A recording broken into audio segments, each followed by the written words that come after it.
설 연휴가 다가왔습니다. 바로 다음 주 수요일이 설날이죠. 요즘에는 예전처럼 친척들과 함께 모이기보다는 가족끼리 여행을 가는 경우도 적지 않다고 하는데 그래도 여전히 많은 집에서는 이제 오랜만에 친척들과 모이는 그런 시간을 갖습니다. 사실 큰 의미에서 가족이기 때문에 서로 이제 반가워하고 또 이렇게 화목하게 지내는 것이 맞는데 안타깝게도 명절 때 모이면은 이제 갈등 그리고 다툼이 빈번하게 일어나서 이 모이는 시간이 이런 명절 연휴가 달갑지 않게 여겨지는 그런 사람들도 있을 거라고 생각합니다. 기쁘고 즐거운 그런 시간이어야 하는데 오히려 불편하고 불행한 시간인 경우들이 있습니다. 이런 상황에서 그리스도인은 어떤 태도를 갖춰야 하겠습니까? 친척들 중에서 정말로 예수 그리스도의 십자가 복음을 믿고 구원받은 사람들도 있을 수 있겠지만은 아마 대부분의 경우 교회를 다니지 않는 분들이 더 많을 것이라고 생각하고 또 교회에 다닐지라도 그 중에서 진정으로 회심하지 않은 명목상 기독교인들도 있을 수 있죠. 게다가 교회 다니지 않는 친척들 중에서 기독교에 대한 어떤 그런 반감을 갖고 있는 분들이 있을 수도 있습니다. 이처럼 불신자들과 모이는 자리에서 신자는 어떤 태도를 취해야 하겠습니까? 설 연휴를 맞이하기 전에 미리 우리 마음을 한번 점검하고 준비한다는 차원에서 오늘은 베드로전서 3장 8절 9절 짧은 본문을 살펴보도록 하겠습니다. 베드로전서 3장 8, 9절을 제가 읽도록 하겠습니다. 마지막으로 말하노니 너희가 다 마음을 같이하여 동정하며 형제를 사랑하며 불쌍히 여기며 겸손하며 악을 악으로 욕을 욕으로 갚지 말고 도리어 복을 빌라. 이를 위하여 너희가 부르심을 받았으니 이는 복을 이어받게 하려 하시니라. 최근에 베드로전서 1장을 다룬 적이 몇 번 있었기 때문에 아마도 그때 계셨던 분들은 기억하시겠지만은 베드로전서는 기본적으로 박해와 고난을 겪고 있는 그리스도인들에게 보낸 편지입니다. 배경이 박해와 고난이라는 사실을 염두에 두고 읽었을 때 우리가 훨씬 더 베드로의 본래의 그 편지를 집필한 그 취지에 맞게 내용을 이해할 수 있습니다. 자, 베드로는 적대적인 세상으로부터 박해를 받고 있는 그리스도인들에게 그들이 그리스도인으로서 마땅히 어떻게 살아야 하는지에 대해서 강조를 하고 있는데 인사말 후에 1장 3절부터 2장 10절까지를 보통 하나의 큰 단위로 이렇게 보는데 여기서 베드로는 신자가 예수 그리스도의 구속 사역을 믿음으로써 현재 누리고 있으며 또 지속적으로 소망하고 있는 그 마지막 날에 완성될 그 구원, 이미 시작되었고 마지막 날에 궁극적으로 완성될 그 구원, 그리고 그 구원과 함께 얻게 된 새 정체성에 대해서 강조를 합니다. 그 구원을 얻은 자들로서 우리가 누구인가?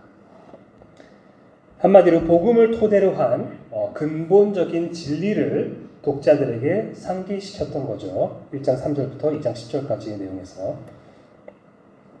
그런 다음에 2장 11절부터 3장 8절까지는 앞서 강조한 진리를 토대로 현재 그들이 처해 있는 박해의 상황 속에서 어떻게 살아야 하는지에 대한 좀 더 실전적인 그런 가르침들이 집약되어 있습니다.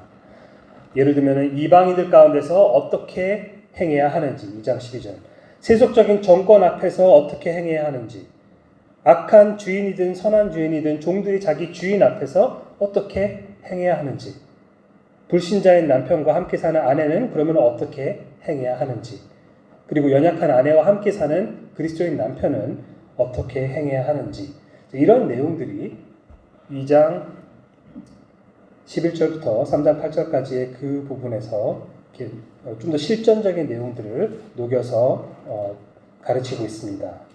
이런 흐름 속에서 오늘 본문을 보게 될 텐데 바로 2장 11절부터 3장 7절까지의 내용을 요약하면서 특히 적대적인 세상 속에서 그리스도인이 어떤 태도를 취해야 하는지에 대해서 말하고 있습니다. 그래서 오늘 본문의 편의상 크게 두 부분으로 나눠서 볼 수 있는데 사실 원래는 좀 더 뒤에 이제 12절까지 보려고 했으나 시간 관계상 앞에 두 구절, 핵심 구절만 좀 보도록 하겠습니다. 그래서 8절은 그리스도인이 교회 안에서 갖춰야 될 기본적인 태도에 대해서 먼저 말하고 있고, 그 다음에 9절에서는 그리스도인이 교회 밖에서는 어떤 태도를 갖춰야 하는지에 대해서 이야기를 하고 있습니다.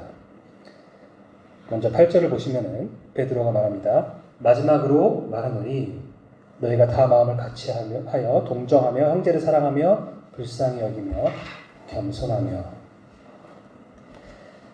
여기서 제일 먼저 나오는 마지막으로 말하노니 내지는 끝으로 이런 뜻인데, 이 표현은 쉽게 말해서 이제 뭐 욕컨대 내지는 이제 정리하자면 이런 뜻입니다. 이 편지 자체를 지금 끝내겠다라는 뜻은 아니죠. 베드로는 몇 장까지 있죠? 베드로전서 5장까지 있습니다. 지금 3장이기 때문에 여기서 지금 결말을 맺는 건 아니고 지금까지 앞에서 이야기했던 그 파트에 대해서 이제 정리를 하고 요약을 하겠다, 이 이야기를 하고 있는 겁니다.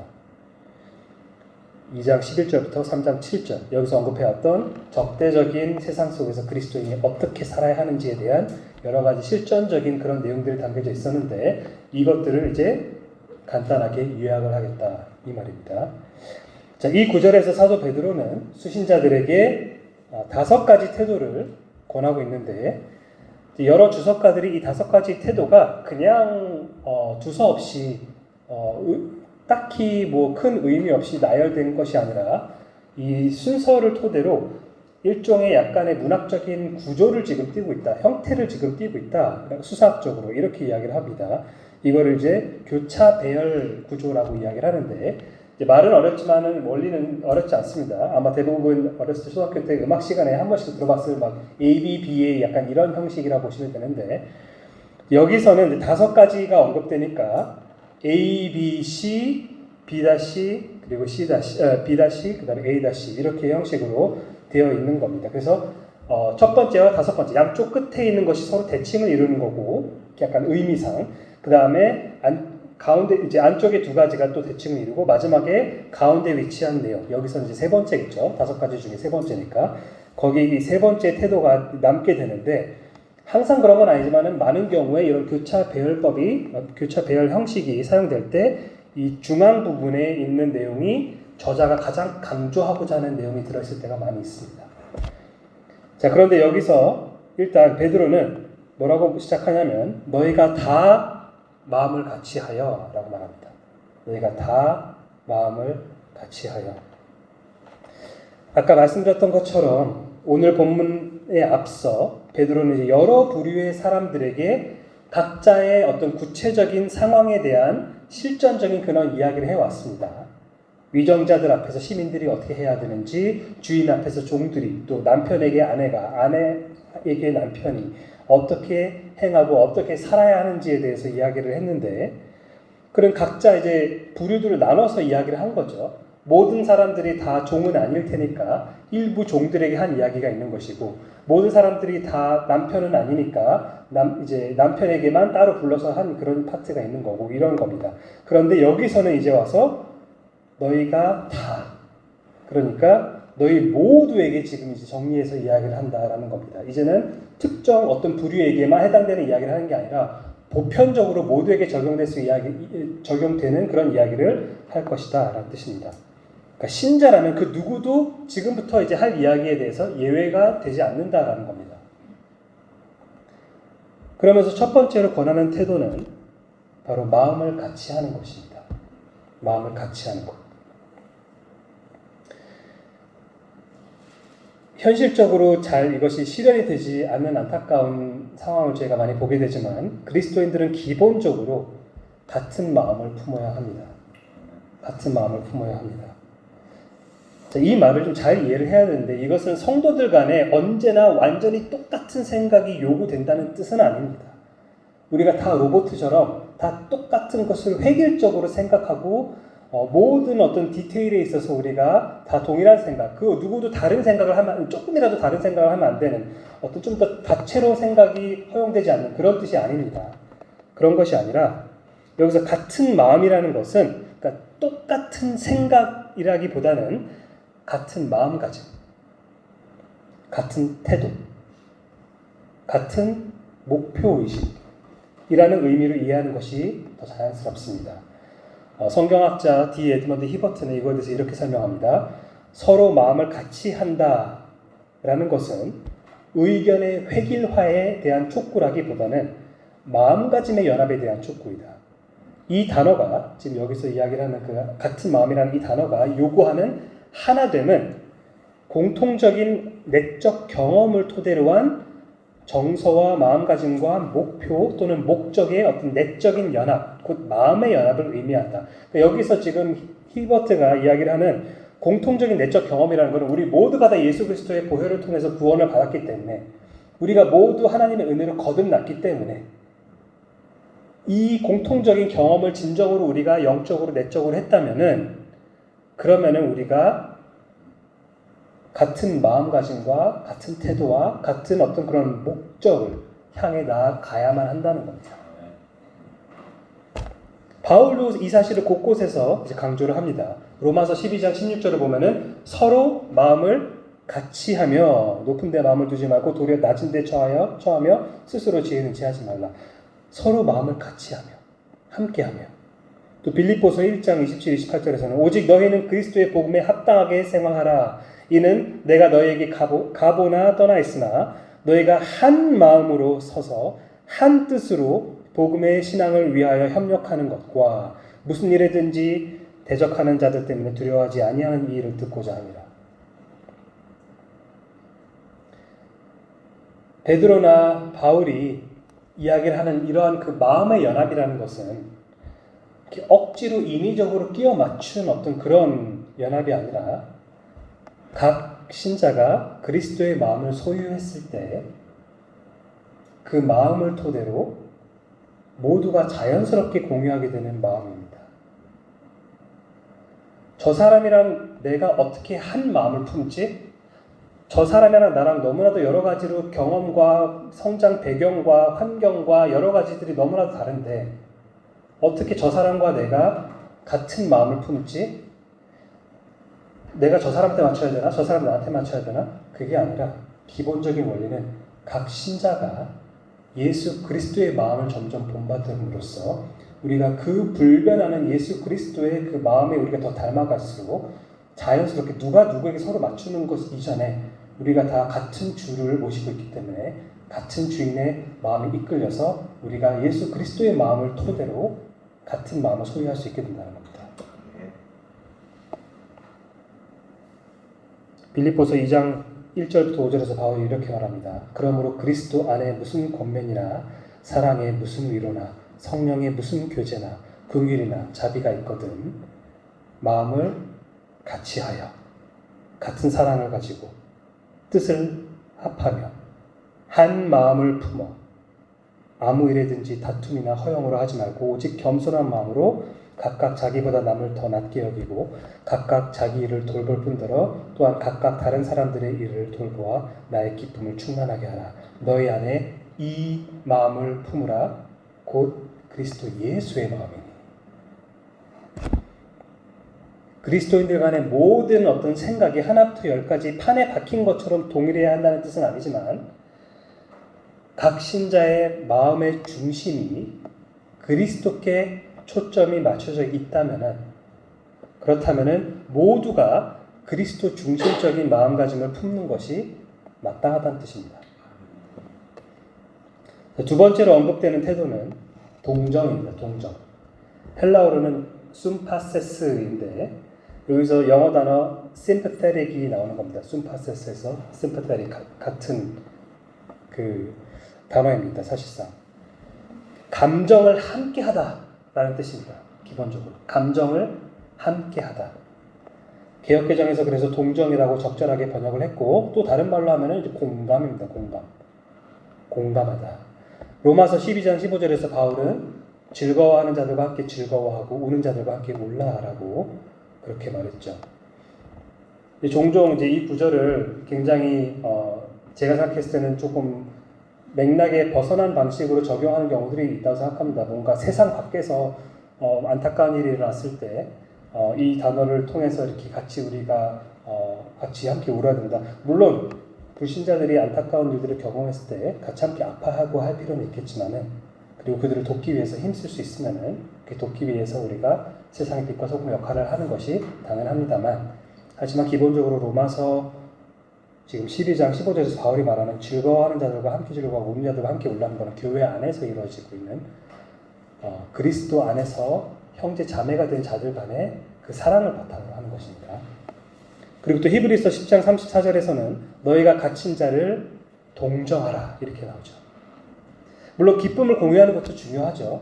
이 동정이라는 거 안에는 꼭 그러니까 안 좋은 그런 감정뿐만 아니라 이제 좋은 감정, 기쁨, 즐거움 이런 것들도 함께 공유하는 것이 포함되어 있는 것이지만은, 하지만 특히 고통 가운데 있는 형제 자매들이 있다면은 동정, 즉 그 감정을 함께 하는 것이 정말로 중요해지죠. 특히 지금 베드로 전서에서의 그 배경을 생각해 보면은 우리가 생각하는 아마 일반적인 우리가 생각하는 박해는 그냥 우리가 뭔가 욕을 먹거나 뭔가 우리에 대한 어떤 안 좋은 이야기를 듣거나 이제 이런 정도의 수준으로 생각을 하겠지만은 1세기 그리스 로마 시대 물론 그 1세기 안에서도 그때마다 정책에 따라서 조금씩은 그 적대적인 정도가 다르긴 했으나 경우에 따라서는 정말 예수 그리스도를 위해서 피 흘릴 각오가 돼 있어야 되는 그런 박해까지 포함하는 박해입니다. 실제로 예배를 공개적으로 드리지 못하고 오늘날 세상에서 어떤 곳에서는 일부 지역에서는 숨어서 예배를 드릴 수밖에 없는 그런 곳들이 있는 것처럼 그때 당시에도 로마 제국에서 많은 곳에서는 목숨을 각오하고 예배를 드려야 되고 목숨을 각오하고 함께 교회로서 모여야 되는 그런 상황들이 있었는데, 이제 그런 박해 가운데 살고 있는 그런 주변에 어떤 형제 자매들이 그러면은 그런 어려운 상황 속에서도 함께 동정을 하고 공감해 줌으로써 정말 내가 그 사람을 사랑하고 있다는 것이 드러나야 할 필요가 있다는 겁니다. 베드로가 말하는 이제 세 번째 태도는 형제를 사랑하는 것입니다. 아까 교차 배열 구조라는 그런 거를 언급하면서 5가지 태도 중에 가운데 위치한 것이 이제 좀 중요할 수 있다라고 말씀드렸는데, 여기서 바로 그것이 형제 사랑입니다. 8절의 5가지 태도는 기본적으로 신자들의 관계 속에서 드러나야 한다고 이제 제일 처음 말씀드렸습니다. 이건 교회 안에서 보여져야 되는 모습이라고 말씀드렸습니다. 그것을 알 수 있는 이유는 특히 여기 세 번째에서 이거는 형제 사랑이라고 나오기 때문에 그렇습니다. 형제 사랑. 물론 우리가 원수도 사랑해야 되고 믿지 않는 자들을 다른 방식으로 또 사랑을 표현해야 되는 어떤 그런 상황들이 많이 생기겠지만은, 하지만 적어도 이 본문에서의 맥락에서는 이거는 교회 안에서 형제 자매 간의 사랑입니다. 성도 간의 사랑입니다. 헬라어로 이 하나의 단어입니다. 이게 필라델포스라는 단어인데, 이제 필로 이거는 사랑하다라는 뜻이고 아델포스가 형제라는 뜻입니다. 근데 원래는 말 그대로 이제 실제 가족 내에서, 실제 가족 안에서 형제나 자매들이 서로에게 보여주는 어떤 그런 사랑. 다시 말하면 이제 우애라고 하죠. 실제로 우애. 그런 우애를 의미하는데, 근데 베드로가 여기서 전제를 깔고 있는 가족이란 육신의 가족이 아니라 영적인 가족입니다. 영적인 가족. 왜냐하면은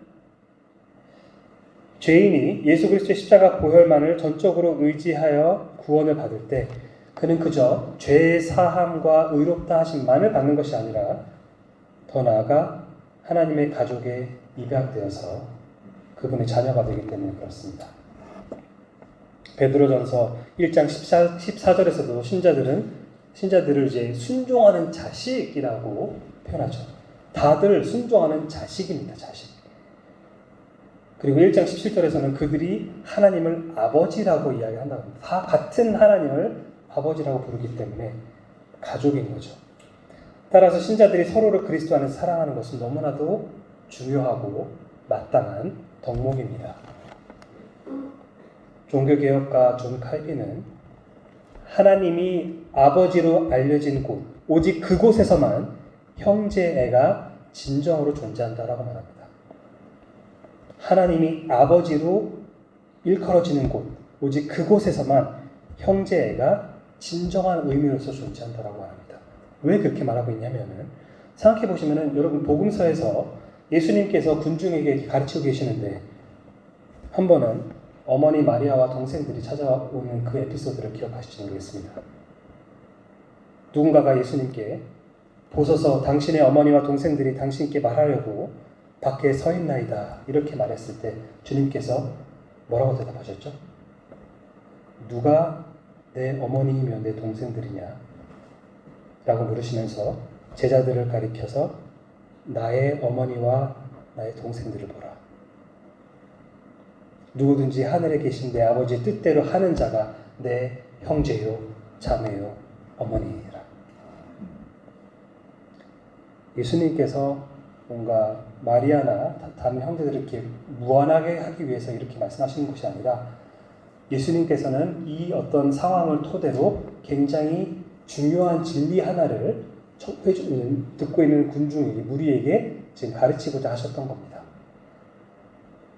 우리의 육신의 가족도 물론 소중하죠.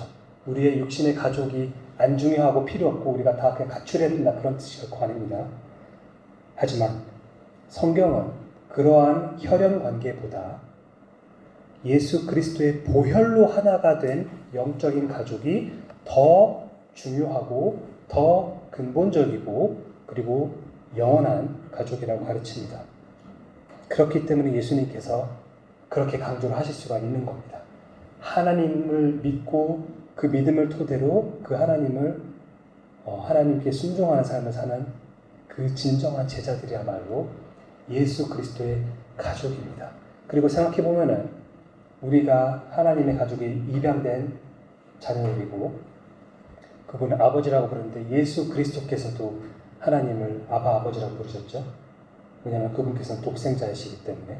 그렇기 때문에 다른 곳에서는 서신서에서 예수 그리스도를 맏형이라고 말하고 우리가 다 그런 면에서는 그분의 입양된 동생들인 겁니다. 우리가 그런 가족 관계 안에 있는 것이 이것이 그냥 어떤 기독교적인 어떤 뭔가 껍데기뿐인 어떤 그냥 겉만 번지르르한 어떤 그런 듣기에만 좋은 그런 표현들이 아니라 이것이 실제로 우리의 어떤 영적 현실의 사실을 기억해야 됩니다. 그렇기 때문에 우리 가족 중에 만약에 아직 회심하지 않은 불신자가 있다면 어떤 면에서는 그 가족과 나와의 관계보다도 교회에서 나랑 어떤 육체적인 피가 하나도 안 섞인 다른 형제 자매가 훨씬 더 가깝다는 사실을 정말 기억할 필요가 있습니다. 왜냐하면은 이 지체와 나는 예수 그리스도의 보혈로 연결되어 있기 때문에 그렇습니다. 반면에 안타깝게도 아직은 내 가족의 아무개는 그렇지 않기 때문에 경험은 이 사람과 삶을 더 많이 같이 살았을 수 있을지 모르겠으나 하지만 영적인 현실로서는 우리는 모든 성도들 간에 예수 그리스도 안에서의 완전한 그 연합이 있기 때문에 이것을 대체할 수 있는, 이것을 능가할 수 있는 연합관계는 존재하지 않습니다. 그렇기 때문에 우리는 형제 자매를 사랑하는 일에 정말로 힘써야 됩니다. 때로는 그게 쉽지 않고 때로는 많은 자기 부인과 또 많은 용서와 인내가 필요할 수도 있겠습니다만 우리가 정말로 그 하나님의 가족됨을 기억한다면 우리가 그것을 위해 더욱더 의식적으로 의지적으로 힘쓸 필요가 있습니다. 자, 네 번째 태도는 불쌍히 여기는 것입니다. 헬라어로는 유스플랑크노스라는 좀 거창한 단어인데 내장이라는 단어가 이제 포함되어 있는 그런 단어입니다. 이 내장이라는 단어에서 유래된 단어인데 고대 사회에서 내장이라는 것은 이제 감정의 중추로 여겨지는 그런 단어였습니다. 감정의 중추. 오늘날 영미권이나 우리나라 문화에서는 감정의 중추에 해당되는 신체 부위를 우리가 내장이라고 하지 않고 우리가 심장, 마음이라고 이야기하죠. 마음. 영어로 heart라고 말합니다. 우리가 속상할 때 우리는 배를 두드리면서 내장이 아파라고 하지 않고 우리는 가슴을 두드리면서 마음이 아파라고 말하죠. 개역개정에서는 이제 불쌍히 여기다라고 이렇게 번역을 했는데 사실 직역하면은 불쌍히 여기다는 사실 조금 의역에 가깝고 직역하면 원래는 무슨 뜻이냐면 마음을 부드럽게 하다라는 뜻입니다. 부드러운 마음을 품다. 지금 베드로가 5가지 태도 중에서 네 번째로 촉구하고 있는 것은, 권하고 있는 것은 형제간에 부드러운 마음을 품어라입니다. 그러니까 그리스도인은 다른 지체들에게 기본적으로 어떤 딱딱한 내지는 날카로운 차가운 그런 마음이 아니라 부드러운 마음을 품고 그걸 토대로 서로를 대해야 된다라는 겁니다. 앞서 언급된 이제 동정이라는 조금 비슷한 개념으로 생각될 수도 있겠지만은, 동정이라는 것은 아까 말씀드렸듯이 그 사람의 감정을 이해하다, 공감하다라는 그런 의미라면은, 여기서 유스 플랑크노스라는 단어라는 것은 서로에 대해서 부드러운 마음을 품다 이런 뜻입니다. 약간 뉘앙스가 다릅니다. 자, 8절에서 언급되는 마지막 태도는 겸손입니다. 겸손.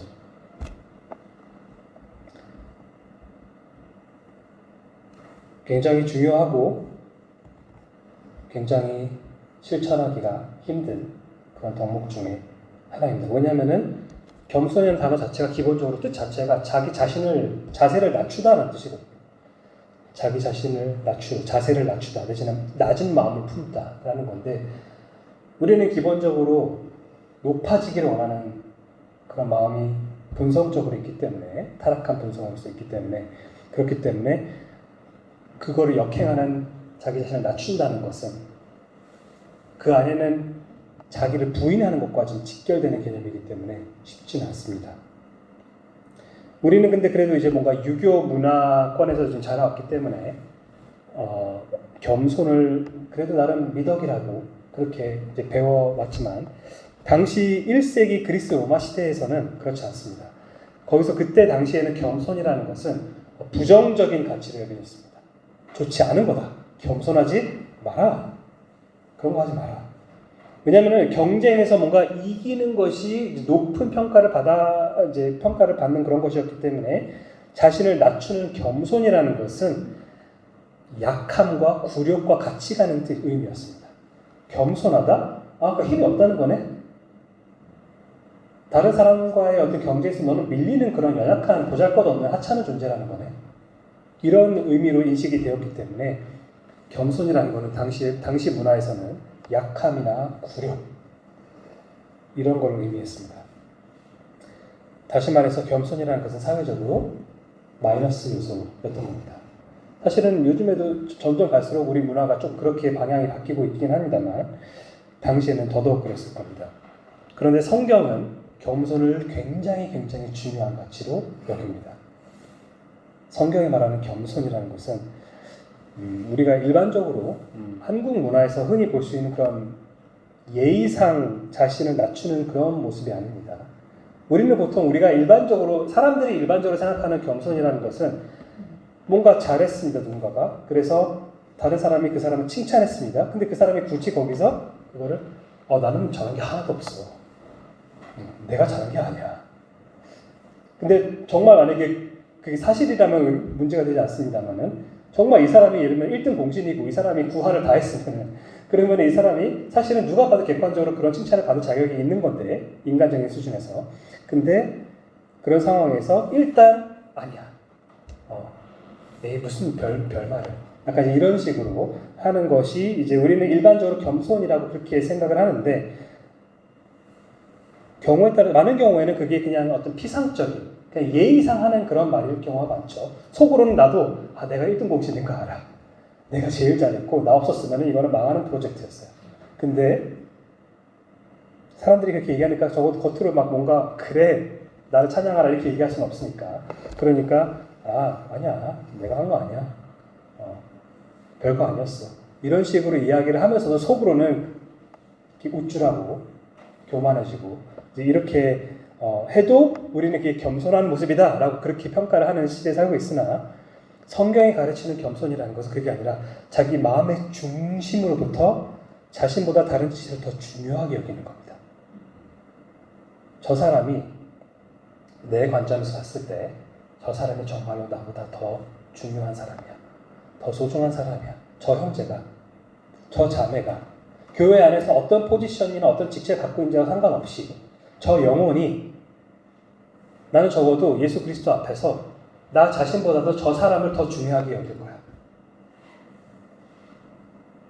나를 우선시하기보다는 저 형제, 저 자매를 내가 더 우선시할 거고 더 소중하게 여길 거야. 이런 마음이 성경이 가르치는 교회 안에서의 겸손한 모습입니다. 다시 말해서 성경적인 겸손이라는 것은 나 중심적인 가치관이 아니라 남 중심적인 그런 가치관으로 생각하는 것을 의미합니다. 자, 베드로는 이렇게 먼저 교회 안에서 그리스도인이 기본적으로 갖춰야 할 5가지 태도를 강조한 다음에 이제 9절에서 본격적으로 교회 밖에서 어떤 태도를 갖춰야 하는지를 언급합니다. 악을 악으로 욕을 욕으로 갚지 말고 도리어 복을 빌라. 이를 위하여 너희가 부르심을 받았으니 이는 복을 이어받게 하려 하시니라. 이렇게 말하는데 물론 교회 안에서도 이 9절에서 방금 언급된 이 내용을 우리가 지키기 위해 힘써야 되겠지만 당연히 교회 안에서 악을 악으로 갚으면 안 되겠죠. 근데 세상으로부터 박해를 받고 있는 그리스도인들에게 편지를 썼다는 점을 고려했을 때 베드로가 그걸 고려했을 때 지금 저자가 여기서 말하고자 하는 것은 수신자들이 그들에게 적대적으로 지금 대하고 있는 불신자들을 대할 때 갖춰야 될 태도에 대해서 말하고 있다고 이해하는 것이 좀 자연스럽습니다. 그래서 먼저 베드로는 악을 악으로 욕을 욕으로 갚지 말라라고 말합니다. 신약 성경에서 특히 많이 언급되는 중요한 가르침입니다. 악을 악으로 욕을 욕으로 갚지 말라. 이제 뒤에 나오는 그 욕은 이제 말 그대로 욕이니까 비방하다라는 뜻이기 때문에 이제 언어로 박해를 하는 거죠. 그렇기 때문에 이제 앞에 나오는 이제 악이라는 것은 아마도 이제 악한 행위, 악행을 의미한다고 볼 수 있습니다. 그래서 악을 악으로 욕을 욕으로라는 것은 행위와 그리고 말에 있어서 그렇게 하지 말라라는 뜻입니다. 행위로 똑같이 보복하지 말고 언어로 똑같이 반발하지 말라는 뜻입니다. 당시 사회에서도 그렇고 오늘날 우리가 살고 있는 이 시대에서도 그렇듯이 당하면 당한 대로 갚아주는 것이 타락한 인간의 본성이죠. 우리는 그것을 원합니다. 우리는 그걸 원합니다. 우리 타락한 본성으로서 그걸 원합니다. 내가 피해를 봤으면 나에게 피해를 준 자에게 보복하는 것이 나의 권리이고 내가 비방을 당했으면 나를 비방하는 자를 똑같이 비방해 주는 것이 당연하다고 이제 생각하는 거죠. 그런데 베드로는 그렇게 하지 말라고 가르치고 있습니다. 그렇게 하지 말라. 왜냐하면 예수 그리스도의 가르침과 본보기 때문에 그렇습니다. 우리 주 예수 그리스도의 가르침과 본보기가 있기 때문에 그렇습니다. 누가복음 6장 27, 28절에서 주님께서는 이렇게 가르치셨습니다. 그러나 너희 듣는 자들에게 내가 이르노니 너희 원수를 사랑하며 너희를 미워하는 자를 선대하며 너희를 저주하는 자를 위하여 축복하며 너희를 모욕하는 자를 위하여 기도하여라. 또 이 서신서 2장 23절 베드로전서 2장 23절에서 저자는 예수님께서 어떻게 본을 보이셨는지에 대해서 이렇게 증언을 하죠. 그리스도는 욕을 당하시되 맞대어 욕하지 아니하시고 고난을 당하시되 위협하지 않으시고 오직 공의로 심판하시는 이에게 의탁하시며 예수님께서는 악을 악으로 욕을 욕으로 갚지 말라라고 가르치셨고 그 가르치심을 몸소 선보이셨기 때문에 그분의 모든 제자들은 스승님을 따른다라고 고백하는 그런 모든 제자들은 그분께서 가르치시고 걸으셨던 그 길을 따라 걷는 것이 마땅한 겁니다. 제자라는 것은 예수님을 따르는 자들, 추종자들입니다. 예수님을 추종한다는 것은 그분께서 걸으신 그 길을 우리도 똑같이 같이 걸어야 될 필요가 있고 같이 그게 의미가 그 요구가 책임이 내포되어 있는 것인데 그러면은 그분께서 하셨던 것처럼 우리가 하는 것이 당연한 거죠. 바울도 이 사실을 반복적으로 강조했습니다. 로마서 12장 17절 아무에게도 악을 악으로 갚지 말고 모든 사람 앞에서 선한 일을 도모하라.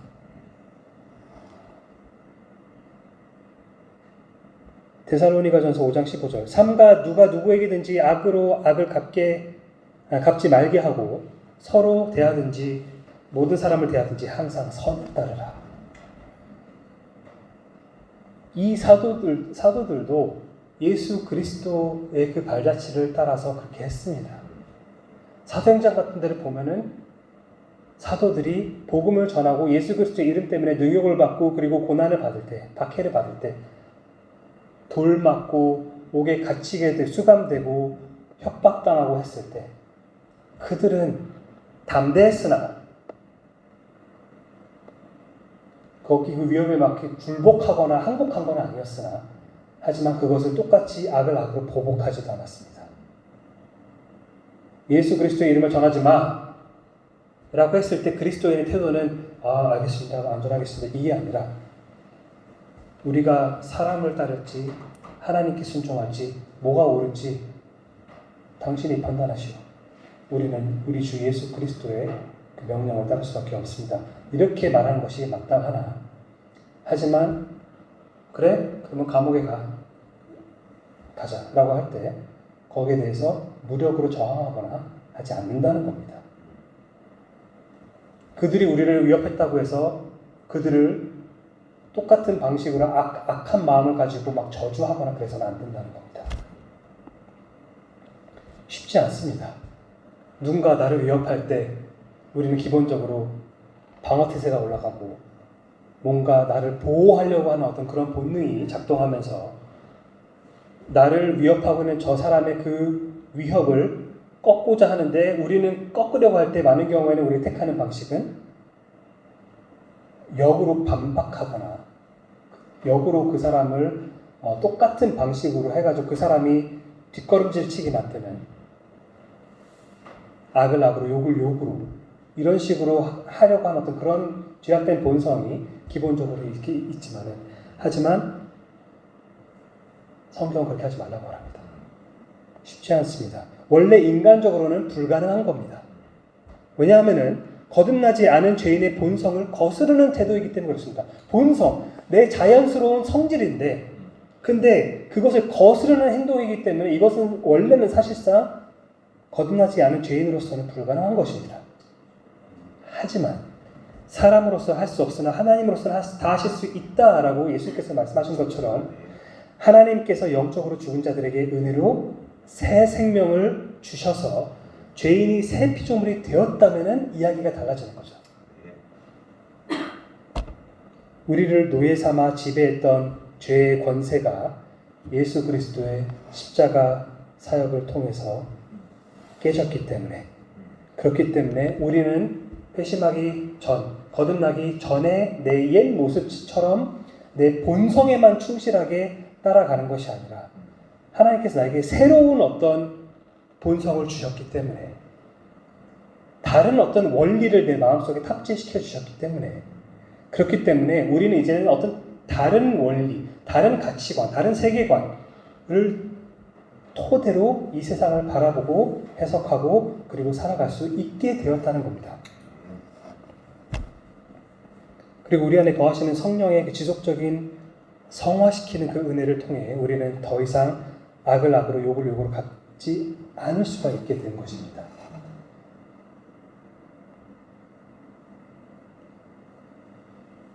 예수님께서 십자가 위에 달려 죽어가실 때 밑에 있는 자들을 너네들 이제 다 저주할 거야 이렇게 말씀하지 않으시고 하나님께 저 사람들을 용서해달라고 구하셨죠.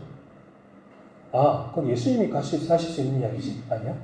왜냐하면 사도행전에 가면 스테반도 똑같이 기도를 하거든요. 예수 그리스도께 구속을 받은 사람들은 이전과는 다른 모습으로 살 수 있다는 것을 성경에서는 반복적으로 여러 사람들의 어떤 사례를 통해서 강조를 합니다. 증명을 합니다. 그래서 우리는 바울이 로마서 12장 21절에서 말한 것처럼 악에게 지지 않는 방식으로 선으로 악을 이길 수가 있는 것입니다. 나에게 다가오는 그 악을 내가 이기는 방법은 더 큰 악으로 맞서는 것이 아닙니다.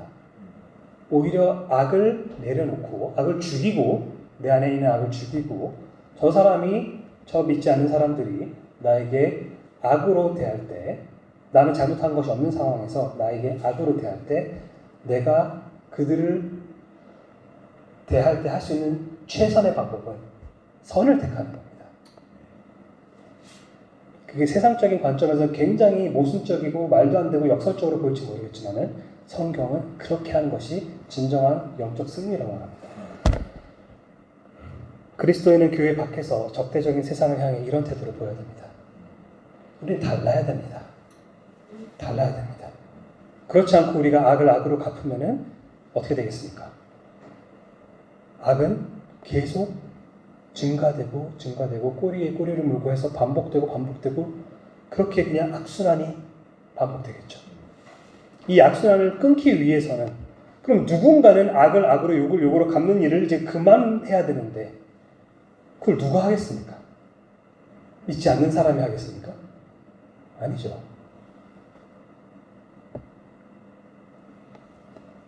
악의 영역에서 빛의 영역으로 하나님의 은혜로 옮김을 받은 사람이 시작을 해야 되는 거죠.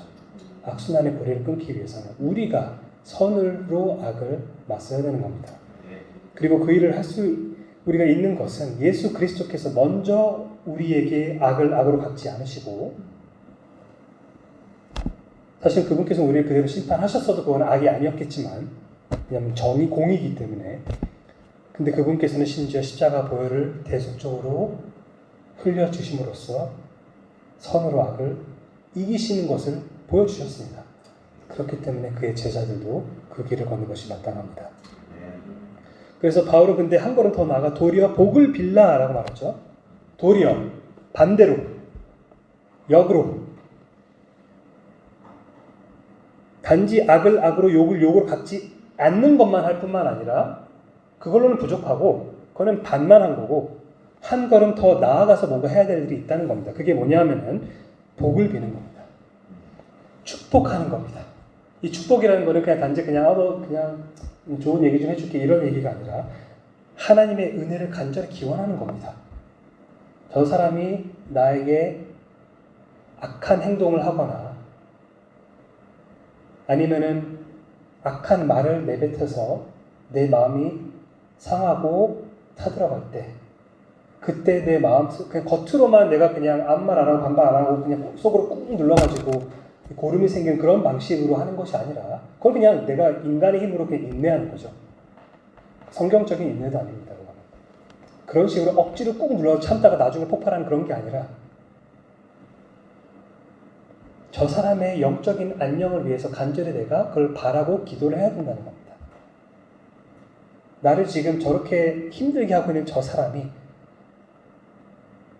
이 삶이 다 끝나기 전에 하나님의 은혜로 저 사람도 내가 한때 그랬던 그 죄인된 상태에서 구원을 받아서 그래서 이 땅에서든 아니면 천국에서는 우리가 서로를 사랑하는 형제, 사랑하는 자매라고 일컬을 수 있는 어떤 그런 사람이 되기를 간절히 바라는 그것이 바로 여기서 지금 도리어 복을 빌라라는 겁니다. 이 복은 영적인 축복, 이 복은 구원의 축복을 이야기를 하는 겁니다. 고린도전서 4장 12절에서 사도 바울도 모욕을 당한 즉 모욕으로 대응하고가 아니라 축복하고 모욕을 당했으면은 우리가 오히려 축복을 해주는 겁니다. 박해를 받은 즉 참고 누가복음 6장 27, 28 아까 말했지만은 언급했었지만 예수님께서 너희 원수를 사랑하며 너희를 미워하는 자를 선대하며 너희를 저주하는 자를 위하여 축복하며 너희를 모욕하는 자를 위해 기도하라.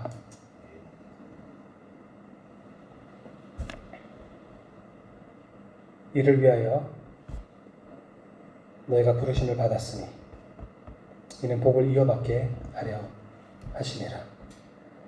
우리가 그리스도인으로서 부르심을 받았고 그리고 받은 자로서 우리는 하나님의 축복을 우리가 이어받는 건데 이 이어받는다는 건 상속받는 뜻입니다. 이거는 종말론적인 축복입니다. 다시 말해서 여기서 지금 베드로가 지금 말하고자 하는 것은 너희가 하나님의 부르심을 받은 자로서 악을 악으로 갚지 않고 욕을 욕으로 갚지 않고 도리어 복을 비는 어떤 그러한 진정한 변화된 사람으로서의 삶을 살아내면은 너희들이 인생이 끝날 때 그 마지막 날에 그때 하나님께서 예비하신 그런 종말론적인 축복이 너희의 것이다 라고 말하고 있는 겁니다. 그리고 이 상속받는다는 것은 우리가 행위로 노력해서 쟁취하는 것이 아니라 우리를 위해 예비되어 있다는 겁니다. 준비되어 있다, 약속되어 있다는 겁니다. 우리가 은혜를 받는 것입니다. 이제 이런 말씀들을 이렇게 살펴보면은 어떤 분들은 혹시라도 좀 억울하다 근데 아니 그 무슨 말인지 알겠고 그렇게 하는 거 머리로는 알겠는데 너무 억울하다. 아니 근데 그럼 정의는 어디 있습니까? 공의는 어디 있습니까? 왜 나만 다 그걸 감수해야 되는데? 첫째 이유는 먼저 예수 그리스도께서 우리가 그 다른 세상 사람들부터 그 어떤 박해를 받든 간에 예수 그리스도께서 십자가 위에서 당하신 그 고난에 비하면은 아무것도 아니기 때문에 일단은 불평 그만해야 되는 거고, 그리고 둘째로는 하나님께서 공의를 세우실 겁니다. 단지 그것을 당장 실현시킨 것이 오늘 우리가 원하는 당장 이 시간이 아닐 뿐이죠. 하나님께서 마지막 날에 다 결산하실 겁니다.